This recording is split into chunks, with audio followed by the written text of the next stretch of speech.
আসসালামু আলাইকুম রহমতুল্লাহ বরকাত। সম্মানিত ভিউয়ার, দর্শক ও শ্রোতাবৃন্দ, আমরা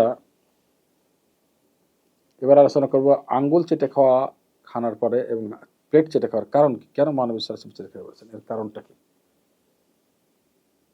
যেমনটি আমি বলেছি, এটা সহিহ মুসলিম হাদিস 2033 নম্বর হাদিস। মানব সাল্লাহ সাল্লাম বলেন, আদেশ করেছেন যে আঙ্গুলগুলো চেটে খেতে এবং প্লেট চেটে খেতে, এবং বলেন তোমরা জানো না কোথায় বরকত রয়েছে, এই খানার কোন অংশে বরকত রয়েছে।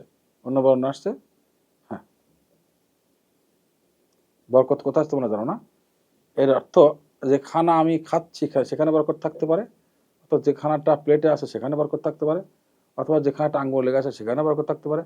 আর যে খানাটি যে লোকমাটি পড়ে গেছে মাটিতে, সেটাও ময়লা পরিষ্কার করে আদেশ করেছে মানবিক খাওয়ার জন্য, কারণ সেখানে বরকত থাকতে পারে। আর যদি বরকত ছাড়া খাই, বরকতহীন খানা হবে, এখানে উপকার কম হবে, উপকার হবে না, অথবা কম হবে। বরকত অর্থ হলো বেশি হওয়া, সেটা বেশি মানে সেটা কোয়ালিটি বা কোয়ান্টিটি দুটো হতে পারে, বা দুই দিকে হতে পারে। কোয়ালিটি বেড়ে গেছে, অর্থাৎ কম খানায় কাজ বেশি করেছে, ক্ষুধা নিবারণ, ইবাদত বন্দেগী ইত্যাদি, অথবা খানাই বেড়ে গেছে, দুটোই হতে পারে। আসসালামু আলাইকুম রহমতুল্লাহ বরকাতুহু।